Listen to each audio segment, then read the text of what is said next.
All right, man, peace. So, world famous rapper, entertainer, and also business owner Ice Cube recently sat down to provide his perspective on his favorite team, the LA Lakers, acquiring Mr. LeBron James.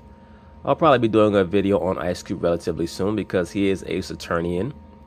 There's a reason why he's been able to hang around the entertainment industry so long, and that's because he is a witch, or as he calls himself, the quote-unquote Grand Wizard. Because as I tell you brothers so incessantly on this channel, everyone of prominence in the entertainment industry is a Saturnian / a Luciferian. But you're going to find that out soon enough. So anyway, we're going to let Mr. Ice Cube speak about LeBron James, and we're going to see what he has to say. Of course, they're going to talk about it, and I'm going to chime in. Rapper, actor, mogul, Ice Cube. Only one way to greet him.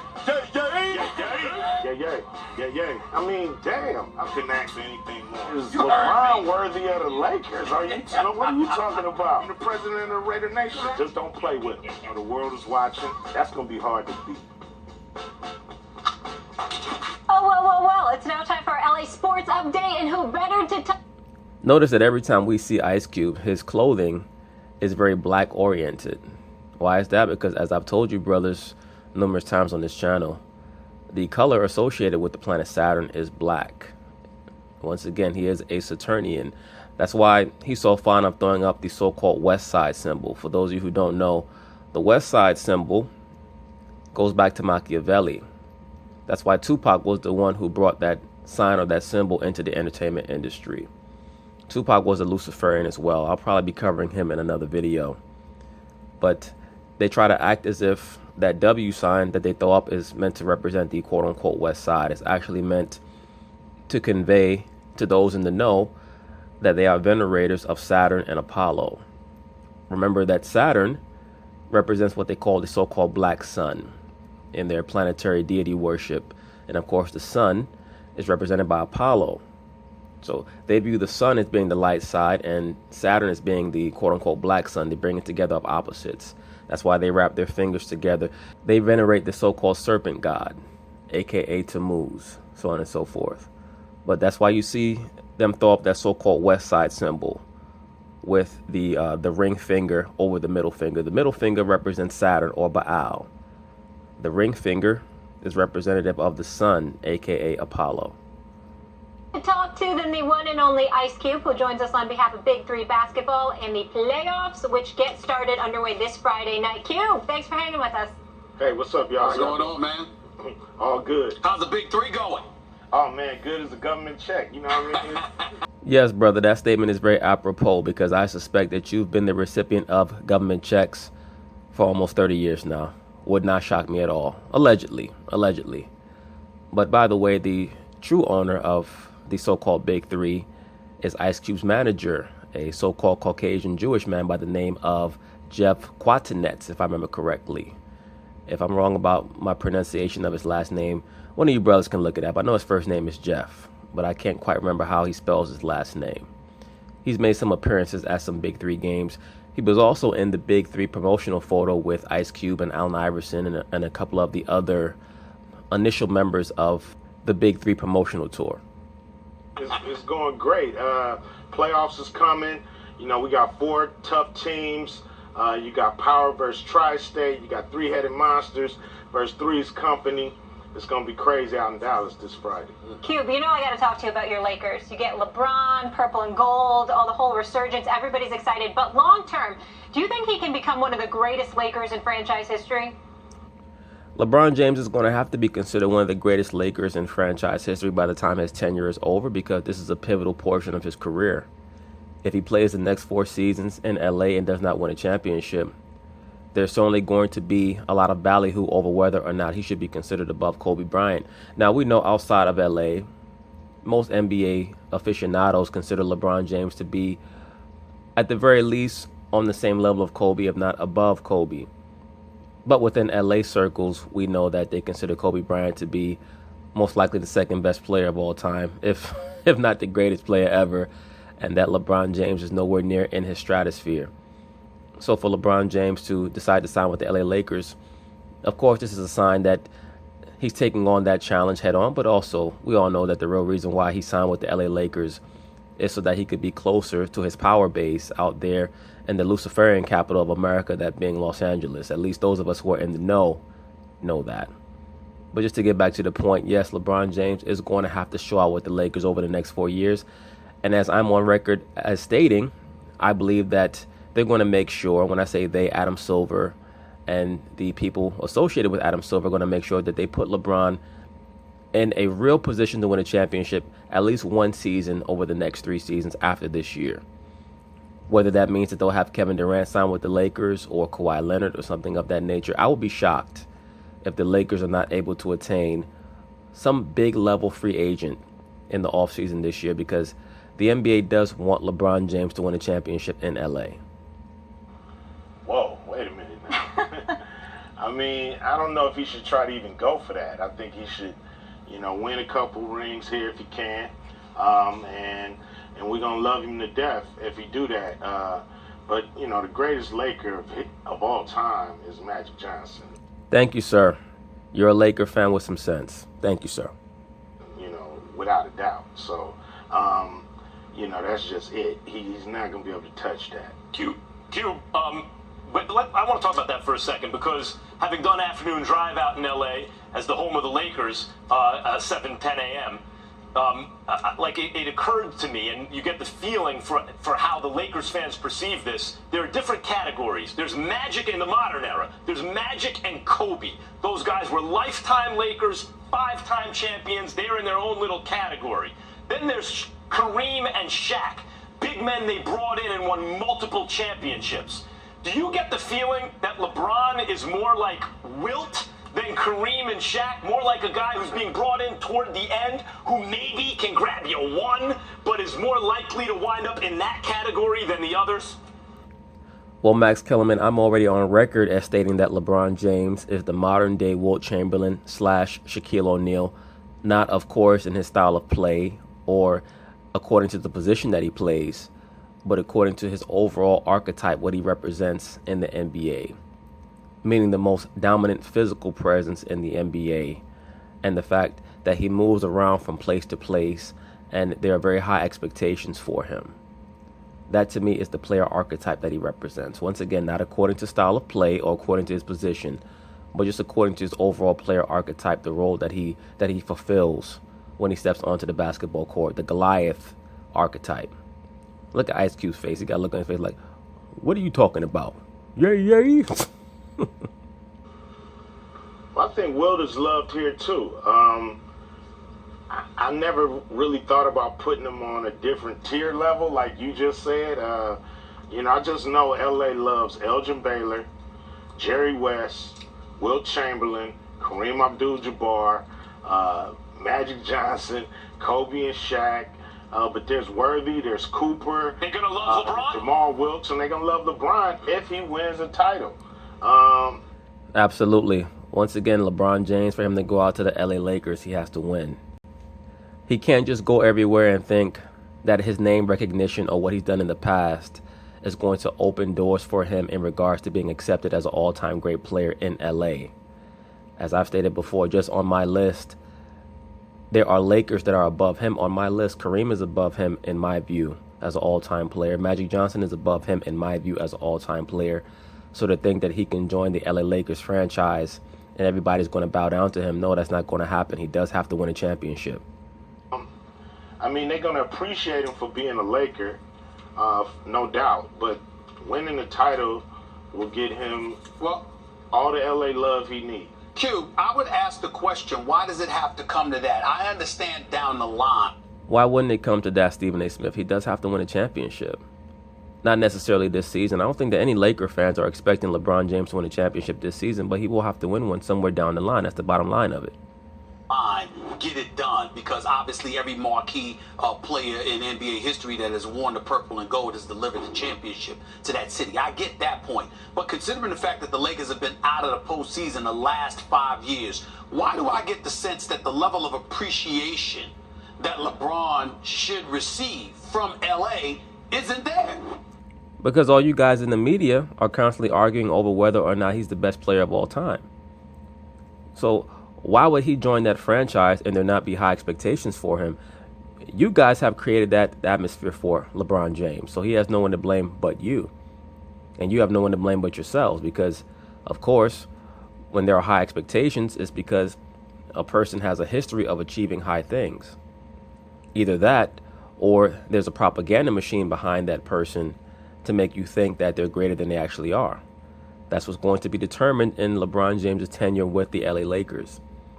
Is he as great as the mainstream liberal sports media makes him out to be? No, he is appreciated, without a doubt. He's a great player. But you got to win the chip. You want love or you want appreciation? Which one? Thank you, sir. I have so many clowns come on my channel talking about since when is greatness about winning championships? Well, I mean, shit, if it's not about winning championships, why go to the NBA? Which one you want? You want love or appreciation? Because being here gets you appreciation. Winning the chip gets you love. And thank you, sir. And that's just it. I mean, we've had great players who've come here, and haven't won the chip. They were appreciated for coming, but they ain't getting that California love unless you do what you're supposed to do.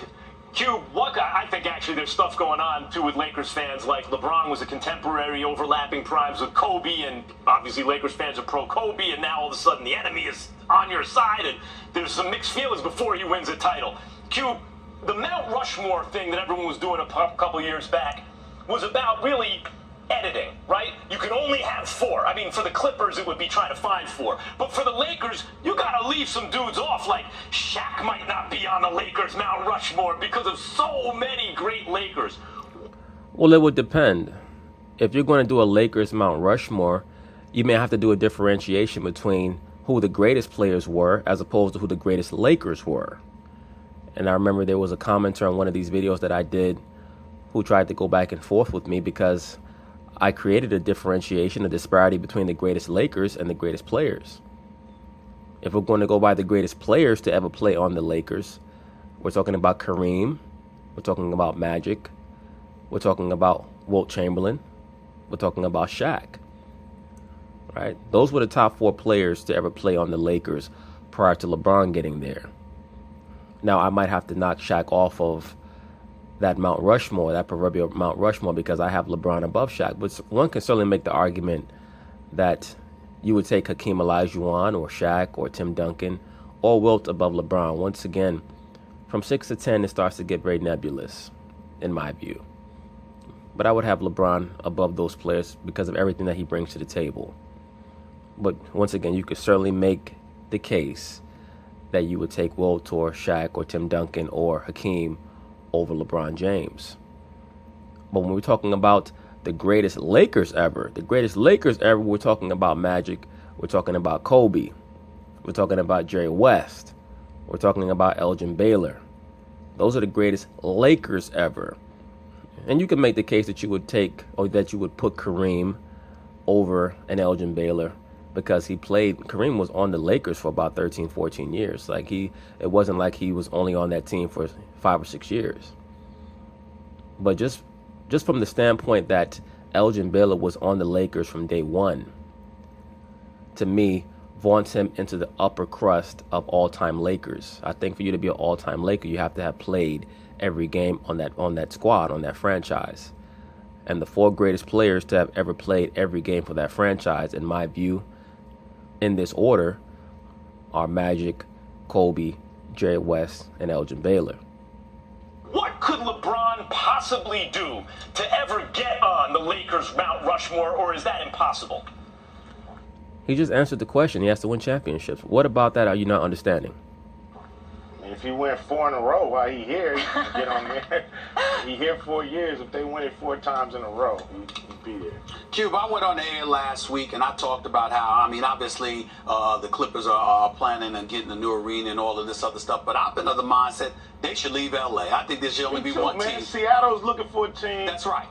You know what I mean? That's where I'm at. I completely agree. I think that for the betterment of their franchise, their owner, Steve Ballmer, should consider taking that team and relocating to Seattle or somewhere else. Clippers, San Diego, man, stop sending us the teams y'all don't want, man. We don't want them either. So you have that mindset. You agree with me that the Clippers need to find a new home. They don't need to be in LA anymore. Bounce. Or Clippers. Clippers need to bounce and take the Chargers with you. Oh, Cube, that's what I wanted to ask you about, We're in though. LA, man. That's real. The Lakers obviously got LeBron. Dodgers, one of the best teams in baseball. I know you just knocked the Chargers, but they're supposed to actually be legit. And then obviously the Rams. Like, how in LA are you feeling like this is the epicenter of sports right now? No. I mean, we still got to, excuse me. You almost made me choke with that. We still got a lot to do. You know, just having the teams ain't good enough, you know. Thank you, sir. Once again, it's about winning championships. But the mainstream liberal sports media has made quantifying or qualifying greatness about all of these ancillary aspects. What do you do for your society? How much do you protest? And it's about being able to lead a team of ragamuffins all the way to the finals but not winning it. This is what they have created. So now when you have people who have more old school values in regards to evaluating exactly what your impact is, sometimes they get flummoxed. At the end of the day, LeBron James is going to have to win on the Lakers. It's not going to be enough to get to the finals on the LA Lakers. It's different when you're in Cleveland. You could just get to the finals with Cleveland. But with the Lakers, you're going to have to win it. Dodgers, they got to go on and win that chip. They fell short last year, you know, at home. You know what I'm saying? That's inexcusable almost. And so, and the Lakers, you know, it's time to get back to our winning ways. The Rams are doing good, but let's follow that up with a little further in the playoffs. And ain't no other teams in LA, if you ask me. Yeah, but you got to be happy, Cube, that all the teams that you want, like not the fake LA teams, according to you, but the real LA teams, the heritage teams, are all set up lovely, right? You look at the Rams, you look at the Dodgers, you look at the Lakers. They are set up right now, and you bemoan the Chargers and the Clippers' presence. But what are they going to do in the near future? I mean, isn't this set up for you? Yeah, it's set up, but you know, you gotta finish the deal. Thank you, sir. I'm not quite sure how it can be set up for him when LeBron still has to prove that he can beat Golden State. He has to prove that he can get past the Rockets. I'm not quite sure that the Lakers are going to be able to get past OKC or Utah. We're going to find out. I believe that the Lakers are going to finish anywhere in between the third seed, as high as the third seed, or as low as the seventh or even eighth seed. Right now, I would have them somewhere in between 3 and 6, but we'll see. I mean, you know, having the party set up and nobody partying, that don't work. So, you know, it's like we gotta finish the deal around here. You know, first the Dodgers, then the Rams, and then the Lakers. I'm wondering if you find whether or not you find yourself in a minority, because you clearly are holding teams accountable. Ain't no question about that. LeBron's got to win the chip. Dodgers got to get it done. They ain't won a World Series since 1988, etc. But you know what? You're also a fan of the Oakland Raiders. They moving to Vegas. Don't know how you feel about that. You want the LA Rams going back to not the LA Rams, but the Chargers going back to San Diego. You want the Clippers up out of here. How are you feeling overall, Cube? I'm checking on you right now, because you don't seem to be as happy as one would suspect a person from LA should be, considering all the action that y'all been having in the world of sports these days. I mean, I got my complaints, but I mean, we didn't have a team for 25, 26 years. Now we got two teams. You know, I almost trade them both for the Raiders, but you know, I got to live with that. But you know, it is what it is. You know, I got to go to Vegas. You know, maybe they'll take the Chargers and give us the Raiders. Cube, let me ask you about your Raiders, though, because I got serious concern, and I'm not a Raiders fan. Are you worried about this whole Khalil Mack situation, or just frustrated that they haven't paid the guy? Well, here's the problem with the NFL, and this is what the NFL players need to do in their next collective bargaining agreement. They have to get rid of that hard salary cap. They have to bring in some soft aspects to the salary cap similar to the NBA, and they're going to have to fight for that. Because the turnover rate on NFL rosters, to me, is just far too stark. And it just makes no sense. A lot of these NFL rosters, they may have anywhere from 10 to 15 players turn over from season to season. And I mean, a lot of those 10 or 15 players are prominent players. So now we no longer can have dynasties. And I think that dynasties are what carry your league. Because there's a process, there's a narrative to a team building up through the draft, being the top dog for anywhere from 4 to 7 years, and having other teams in your league try to take them down. That's part of how we chronicle sports. When we look at football, in the 70s, it was the Steelers. In the 80s, it was the 49ers. In the 90s, it was the Cowboys. In the 2000s, it's been the New England Patriots. So that's how we chronicle greatness in sports. And I think that the NFL has gone a little bit too far in trying to maintain parity. I am. He your best player, pay him, and get him back on your team. What are we doing? What's going on over there? I also think that it helps when you get behind a lot of the older franchises like Green Bay, the New York Giants, Pittsburgh Steelers, also the Oakland Raiders, the Dallas Cowboys. You want those teams to be prominent. They don't necessarily have to be the best team, but you always want them to be competitive because it helps your league. I mean, really, does anybody care if the Tennessee Titans win the Super Bowl this year? Are they going to get great ratings in the Super Bowl? Are they going to be able to galvanize fans outside of Tennessee if they get to the big one? No, you always want to have a lot of your older franchises have a very strong element in the playoffs so that you feel like those teams have a chance to win. I think that the NFL has done a very bad job trying to maintain a certain quality of performance for those franchises. That's once again is a reason why the NFL players have to see if they can get rid of that hard salary cap. How did you feel about the fact that you're not paying Khalil Mack, but John Gruden's getting $100 million guaranteed over 10 years? We'll put a helmet on him and let's go. Put a mouthpiece on him and let's go. See what he can do out there. Well, how is that John Gruden's fault? That's not John Gruden's fault. At the end of the day, the Oakland Raiders had one of the worst defenses in the NFL last year, and they had Khalil Mack. So Khalil Mack has to show that he can be an impact player for their overall defense. But that's far more difficult for a linebacker to do in today's NFL than it was back in the 80s when you had a Mike Singletary or a Lawrence Taylor, because the game is so pass happy now. Because you need players on the field, you know what I'm saying? And he's our best player, and I don't know why he's not playing. You mentioned, I don't understand what's going on. We just talked Khalil Mack for a second. He's not in town. Aaron Donald is in town. Who's the best defensive player in the game? The best defensive player in the game is Aaron Donald, and it's not particularly close. I'm going to go with the Raiders, man. Come on now. You already know that. I'm biased. You're asking the wrong person. You know, I'm going with the... Well, if you have to give your answer and say that you're biased, that means that you know that it's Aaron Donald. Because if you really felt that it was Khalil Mack, you wouldn't have to say that you're biased. You would just say Khalil Mack, and here's why. I'm going with the Raiders. I'm going with Khalil Mack. I mean, Donaldson's a great player.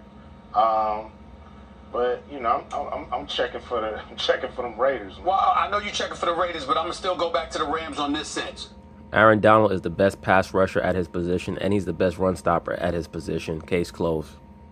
They haven't paid Aaron Donald yet, but they did bring Aqib Talib over from Denver. They did bring Marcus Peters over from Kansas City. Their secondary has obviously been buffered. And Ndamukong Suh came from Miami. If you put him on the same line with Aaron Donald, you know, and Broncos, you got monsters right there. How do you feel about the fact those dudes have been added, but Aaron Donald hasn't been paid? Todd Gurley got paid too, by the way, man, but we all know he deserves it. You got to love the one you with, bro. So, I mean, you know, you bringing all these pieces and you ain't taking care of the ones that's there, your house is fragile.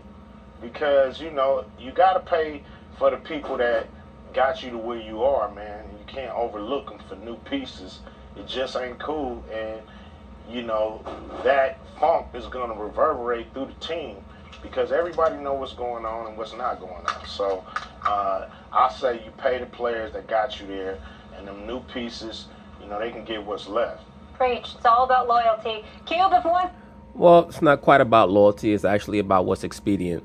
And that's why I state conversely, the NFL players, the NBA players, they should not look at their field of endeavor, whether it be basketball or football, from a loyalty perspective either. It's all about what makes business sense for you, because these franchises are going to do what makes business sense for them. We want some real action, though. We get to check out the Big Three playoffs that start this Friday night. Always a good time talking to you. Always. Y'all take it easy, man. All right, so that's basically it on Mr. Ice Cube and him stating his assertions on what he believes LeBron James is going to add to the LA Lakers this season, as well as how he feels about his Oakland Raiders. So we'll see how things turn out. Peace.